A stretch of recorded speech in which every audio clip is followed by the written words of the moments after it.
The city awoke under the first blush of dawn, its streets alive with the hum of markets and the rhythm of hurried footsteps. On the hill above, sunlight glinted off golden towers and the grand windows of a palace-like hotel, shimmering like a jewel against the sky. Cars glided along smooth roads, and the air smelled faintly of polished wood and expensive perfumes. Below, the narrow lanes of the settlement twisted like veins through a patchwork of tin roofs and crowded homes. Smoke from cooking fires mingled with the dust that clung to weary faces, each one telling the story of struggle and survival. Children ran barefoot, chasing hopes too heavy for their young shoulders, while mothers balanced bundles and pots with quiet determination. Between these two worlds, the shining hill of wealth and the dusty labyrinth of the poor, lay a divide as wide as the river, yet invisible to those who had never walked its banks. Amina moved through this crowded tapestry with careful steps, her small hands steady even as her heart carried burdens heavier than her years.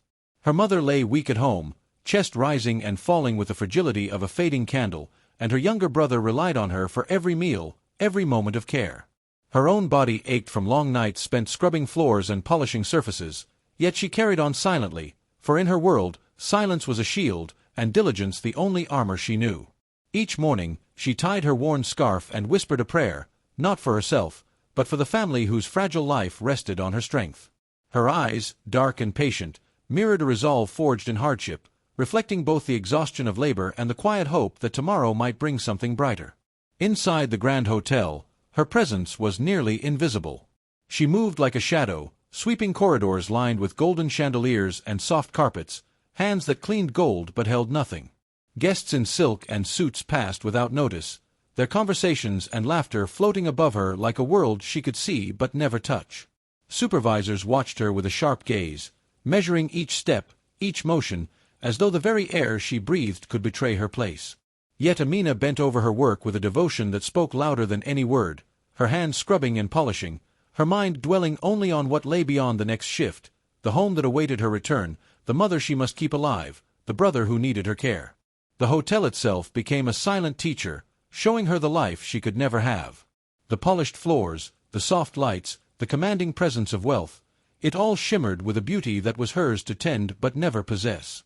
Each door she opened revealed comfort beyond imagining, each room a reminder of the invisible barrier that separated her from a world she served quietly, faithfully, and alone. It was a palace that spoke of dreams, but its walls whispered that dreams were not meant for someone like her. At the very heart of this realm of gold and light lived the man whose name carried weight across the country, Kofi Mensah. He walked with the certainty of power, a figure both respected and feared. His face was calm, but his eyes held the shadows of a past he had never truly escaped. Behind the success and wealth, there lingered a memory of struggle, of nights when the world demanded more than his young shoulders could bear. Few dared to approach him, for even a word spoken wrongly could spark his sharp disapproval. And yet, beneath the armor of authority, there was a pulse of humanity few ever saw, a memory of roots, of humble beginnings that time had buried but never erased. In the settlement below, the elders spoke in the quiet corners of their homes, their voices low and knowing. "The river does not forget its source," they said, watching Amina pass with the patience of those who understood the tides of fate.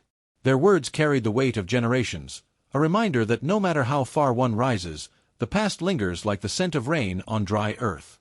The proverb hummed in the air, a silent promise that today's struggles could shape tomorrow, that the choices of the humble might one day ripple upward to touch even the highest towers. And so, as Amina bent over her chores, hands worn but steady, the city above and the life below seemed bound by invisible threads of destiny, waiting for a single moment to change everything. The night pressed heavily upon Amina as she climbed the final steps to the presidential suite, her body aching with every motion, her arms trembling from the day's relentless labor. The corridor stretched endlessly, the polished floor reflecting the soft lights above, mocking her exhaustion with its quiet perfection. She had cleaned rooms after rooms, yet this one, the most lavish, the most sacred of all, felt like a test she could barely endure. Her hands, raw and worn, trembled as she adjusted the sheets, her mind foggy from hours without rest. "Just a few more minutes," she whispered to herself, voice tight with fatigue. "Just until this room shines." When she stepped inside, the suite swallowed her in silence and warmth. Plush carpets cushioned her tired feet, golden lamps cast gentle halos across the walls, and the bed, immense, inviting, untouched, seemed to glow with an almost otherworldly comfort. Amina's chest tightened, a strange ache of longing settling deep within her. She ran her fingers along the soft sheets, marveling at a life so far removed from her own, a world she could clean but never enter. "How can anyone live in such a place?" she murmured, awe mingled with despair, her heart heavy with both desire and resignation. Her knees gave way beneath the weight of exhaustion, and she sank onto the edge of the bed. Only a moment, she promised herself. Only a brief pause. Yet the warmth and softness embraced her like a lullaby long forgotten, and the heavy tension in her shoulders melted. Her eyelids fluttered, and without realizing, she slipped into a deep, unintended sleep. The simple act of resting on the bed, a forbidden comfort for someone like her, was small in its intent, yet enormous in consequence. It was a quiet rebellion, a crossing of invisible lines that separated the worlds of gold and dust. Outside the suite, the air seemed to shift. Fate, patient and silent, leaned close, its breath heavy with anticipation. Every heartbeat in the hotel was a drum marking the approach of change. Unseen by Amina, the master of this realm, Kofi Mensah, had returned early from his engagements. His footsteps, measured and powerful, echoed softly along the corridor, a warning thunder beneath the calm of night. Each step drew nearer, each pause building the tension of what was about to unfold. The door swung open, and the room held its breath. Mr. Mensah expected perfection, silence, a suite untouched by human error. Instead, his eyes fell upon a figure curled on his bed, a poor cleaner, exhausted and unknowing, lost in the world of dreams he had never imagined she could enter. His chest tightened, and for a long moment, he simply stared, the weight of the sight pressing down upon him like a storm cloud. Anger began to rise within him, slow and fierce, a storm gathering over the hills of his pride. The rules of his life, the invisible codes that separated master from servant, wealth from poverty, respect from trespass, seemed broken in this single small act. His fingers clenched at his sides, and the silence of the suite was filled with the thunder of his heartbeat. The power he wielded felt suddenly fragile, threatened by the innocence of a young woman who had unknowingly crossed a boundary he had never dared to imagine could be broken. "How dare she?" he whispered to the room, the words a mix of fury and disbelief, and the night itself seemed to tremble in response. In that moment, the worlds of gold and dust collided quietly, yet irrevocably, and a single act, so simple, so human, set the currents of destiny into motion. The silence of the suite shattered with the sound of hurried steps and whispered commands. Guards appeared in the corridor, their faces pale and voices tight with tension. "Secure the room," one called. "The master has returned early." The polished floors seemed to vibrate beneath the rush of panic, the hotel itself trembling as if it sensed the wrath that might descend. Staff hurried along the hallways, trays rattled, and lights flickered, reflecting the fear that clung to every corner of the Palace of Wealth. Authority and protocol battled with human anxiety, and all eyes were fixed on the unfolding moment that could decide a life. Amina stirred, the softness of the bed replaced by the sudden reality of danger. Her eyes blinked open, confusion clouding the remnants of dreams. The room, once a haven of quiet comfort, now felt like a cage closing in. Her heart pounded in her chest, each beat a drum of impending doom. "Oh no! What have I done?" she whispered, her hands clutching the sheets as if they could anchor her to safety. Fear laced every thought, reminding her that in this world, mercy for the poor was rare, and mistakes could carry the weight of mountains. She tried to speak, her voice trembling, small and fragile. I was just so tired. Just for a moment." Her words faltered, swallowed by the oppressive quiet of authority that did not bend for exhaustion or suffering. The system was deaf to the powerless. Her pleas echoed softly against walls that had only known obedience and perfection. She realized, with a sinking heart, that her fatigue, a human truth, was meaningless here, invisible against the rigid rules of wealth and status. From the doorway, the manager's shadow fell long across the room, his voice sharp, cutting through her trembling fear. "This is unacceptable. You must leave immediately. The reputation of this hotel cannot bend for the weakness of a worker." His eyes were hard, reflecting the cold calculation of one who valued image above life. "No leniency. No excuses." Amina's body shrank under the weight of judgment, the authority of his words pressing down as if the very air had turned heavy with condemnation. In the corners of the suite, murmurs traveled like wind through reeds. Fellow workers leaned behind doorframes, their voices low, eyes wide with apprehension. "She should know her place," whispered one. "The poor must remember the river does not rise above its source," added another. Each word carried the memory of generations, of lessons passed down in whispers and warnings, reflecting a society where fear and truth intertwined, and the powerless were reminded of their limits with every glance. Yet, amidst the tension, Mr. Mensah did not speak. He paused, his towering presence quiet, his gaze settling on Amina with unexpected attention. There was no immediate fury, no lightning of outrage. Instead, curiosity lingered in his eyes, a slow, studying look that seemed to weigh more than anger. His mind traced lines across her posture, her face, her exhaustion, measuring what his power could not erase, the human truth before him. His gaze finally fell to her hands.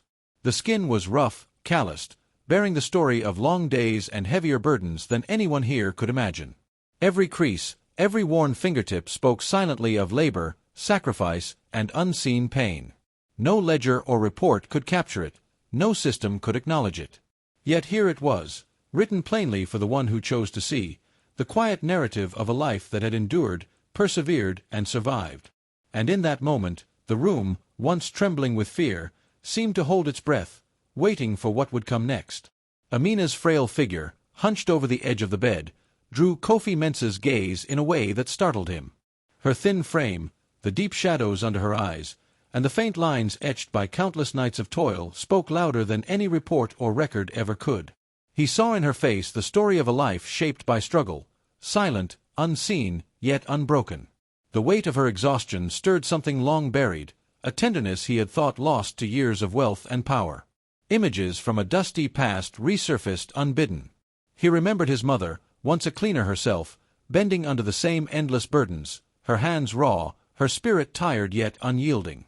He had been a boy watching her collapse after days of labor, the fire of life in her eyes dimming beneath the weight of poverty. The memory clung to him, sharp as a thorn, reminding him of roots he had tried to forget but could never truly abandon. A battle erupted within him, unseen by anyone in the room.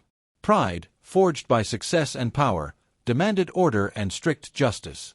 Humanity, whispered by the memory of his mother and the life in Amina's face, urged compassion.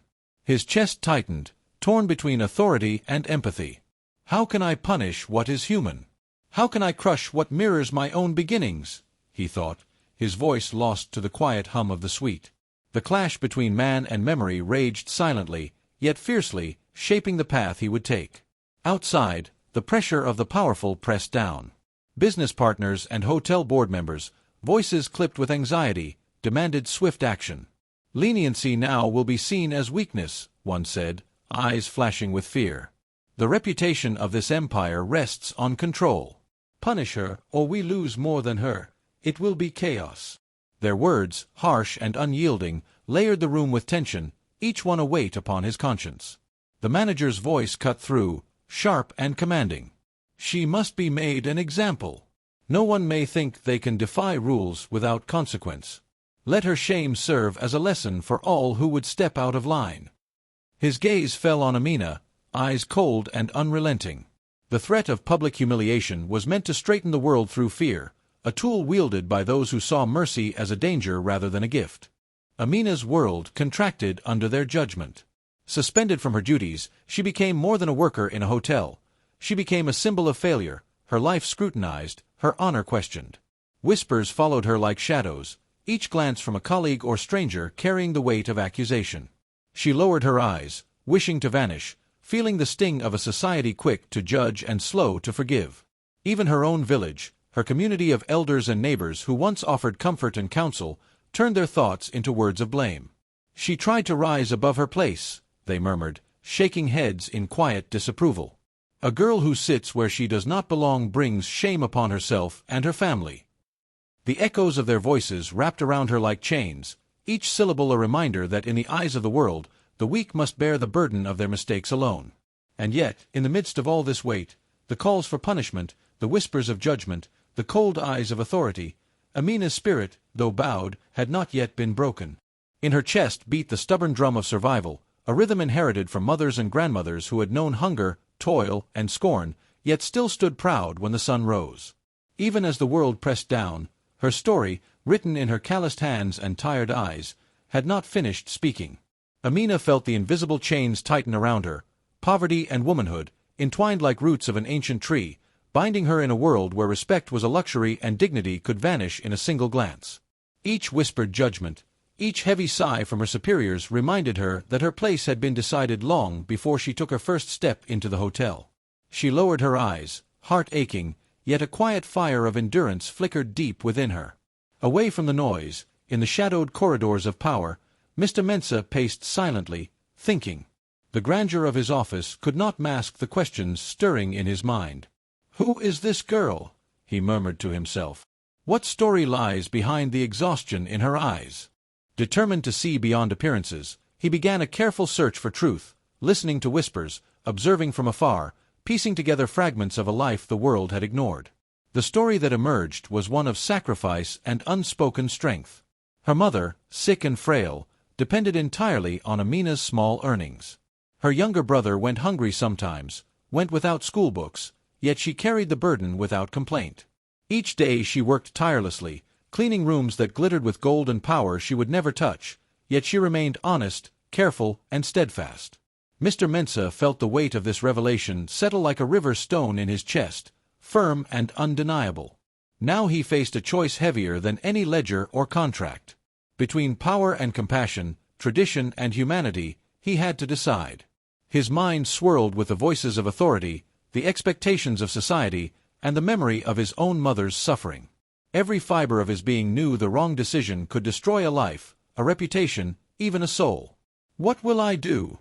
he whispered, almost to the walls, almost to fate itself. The hotel's grand hall became a gathering of judgment, echoing the ways of elders who once met under the baobab tree to decide the fate of the accused. Voices rose and fell, eyes scanned and judged, but the true weight of decision rested on those few who held authority. Amina was led forward, small and trembling, carrying fear like a cloak around her shoulders. Her hands fidgeted, and her heart beat loudly in the silence, each thump a drum of anticipation and dread. Around her, eyes judged, hearts remained silent. The executives perched in cold authority watched without warmth, while workers stared quietly, knowing too well how fragile life could be under such power. Every whisper, every stare, told her that this moment could define her future, perhaps even erase her place in the world. Yet beneath her fear, a subtle courage persisted, one inherited from ancestors who had faced storms with bowed heads but unbroken spirits. And so, in that hall heavy with expectation, the stage was set. The invisible chains of class and gender, the burden of judgment, the weight of truth and compassion, all converged in a single moment. The river of destiny, flowing through both rich and poor, whispered that a choice was coming, a choice that would ripple far beyond the walls of the hotel, touching lives unseen and hearts unprepared. The workers' eyes were fixed on the floor, their silence heavy with fear. Not a whisper dared rise, for the weight of power pressed down upon them like a storm cloud ready to break. Each knew the cost of defiance, and each felt the trembling of judgment approaching. Amina stood small before them, the heat of scrutiny burning into her, yet she could not move, could not speak. Her voice seemed swallowed by the hall itself. The manager's words cut sharply through the tension. "She has been careless, disrespectful, unworthy of trust," he said, each syllable striking like a machete against her dignity. Faces turned toward her, some nodding in fear, others stiff with obedience. Every accusation seemed to echo in the walls, amplifying her shame, twisting her exhaustion into guilt. How could she sit where she does not belong? How can we allow this? His voice demanded action, leaving little room for mercy. The moment approached like the drumbeat before a hunt, each thump a reminder that Amina's fate would soon be sealed. Her knees felt weak, her hands trembling, and her heart pounded like a river pounding against a fallen dam. The entire room waited, breaths held, as though the air itself had grown heavy with the weight of finality. Then, unexpectedly, Mr. Mensah rose. The movement was subtle, yet it commanded the attention of all present. A hush swept through the room as if the walls themselves bowed to his presence. Heads turned, eyes widened, and even the manager's sharp voice faltered. "Silence," he said softly, and the power of the word pressed down like a blanket, smothering the murmurs of authority and judgment alike. For a long, heavy moment, silence ruled. The room held its breath, waiting, as if the night itself had entered the hall. No one dared speak. Even the whispers of fear among the workers seemed to vanish, leaving only the quiet echo of possibility, of change. Finally, he spoke. Not with anger, but with a voice deep and steady, carrying the weight of truth. "We speak of rules, of order," he began, "yet we forget the lives behind those rules. We forget that poverty is not a crime, that suffering is not shame. This young woman, though small in our eyes, carries burdens we dare not imagine." His gaze softened, sweeping over Amina, but never leaving the room. "She does not ask for indulgence. She asks only to be seen." He paused, letting the words settle like rain on dry earth, before continuing. "Think of the mothers who toil in silence, whose pain is hidden behind walls, behind the sweep of brooms, behind the laughter of those who do not see. How many are crushed under the weight of the world, unseen, unheard, yet still rising each day." His words reached beyond the hotel, echoing the wisdom of elders who taught that true strength is measured not by wealth, but by the compassion shown to the smallest among us. Amina's chest rose and fell with trembling relief, her eyes wide with disbelief. For the first time, someone saw her, not as a mistake, not as a failure, but as a life shaped by courage, endurance, and quiet sacrifice. And in that silence, thick and sacred, the hall seemed to breathe with her, waiting for the next turn of the river, the next lesson to unfold. The room was still, heavy with the weight of expectation, as if the walls themselves waited for judgment to fall. Mr. Mensa's voice cut through the tension, calm yet commanding. "We speak so easily of rules and failures," he said, "yet we forget the lives behind them. We forget the hearts that beat in silence, the hands that toil unseen, the mothers who carry burdens no one honors." His words were like a mirror, reflecting society's forgotten humanity back at every person in the room. A murmur rippled through the crowd, but he continued, steady and unshaken. "I, too, came from nothing. I know hunger, fear, and endless nights of struggle. My mother worked with her hands, just as she carried me, just as she carried the weight of our small home." His eyes softened as they met Amina's. "I remember the sweat on her brow, the exhaustion that never left her, the silent prayers she whispered when hope seemed lost." Gasps and widened eyes spread through the room like fire through dry grass. The truth was raw, unexpected, shaking the pillars of judgment they had all taken for granted. "Yes," he said, his voice rising not with anger but with conviction, "my mother walked this path. She struggled. She bent, but she never broke. And neither will this young woman if we do not destroy her with our pride and fear." Amina felt her heart loosen, her shoulders unclench, as relief mixed with disbelief. He stepped forward, raising his hand with quiet authority. "She will not be fired," he declared. "The fault is not hers alone. I accept the burden of responsibility for a system that allows this suffering to exist. It is not she who has failed, but a world that demands too much of the weakest among us." Heads bowed, whispers faded, and those who had sat in judgment were forced into reflection. "The true wrongdoing," he said, "is not the fatigue of one humble worker, but the relentless pressure we place upon those who have little voice. We must remember this. We must change." The room shifted, the air lighter, yet heavy with the weight of new-found understanding. Power had changed hands, not through fear or authority, but through compassion and the courage to confront uncomfortable truths. Even the most rigid faces softened. Eyes that had sought failure now searched for reflection. In that moment, judgment gave way to introspection, and the lesson of mercy, humanity, and justice rose like the morning sun over the city, a reminder that greatness is measured not by wealth or status, but by how one honors the dignity of every life beneath them. Amina sank to her knees, her body trembling as tears flowed freely down her face. They were not tears of fear or shame, but of a weight lifted, a burden of humiliation finally eased. Around her, the room held its breath, as if even the walls understood the depth of what had been restored. Mr. Mensa's gaze softened, and in the quiet, the old proverb returned, whispered like a drumbeat through the hearts of all present, "The river does not forget its source."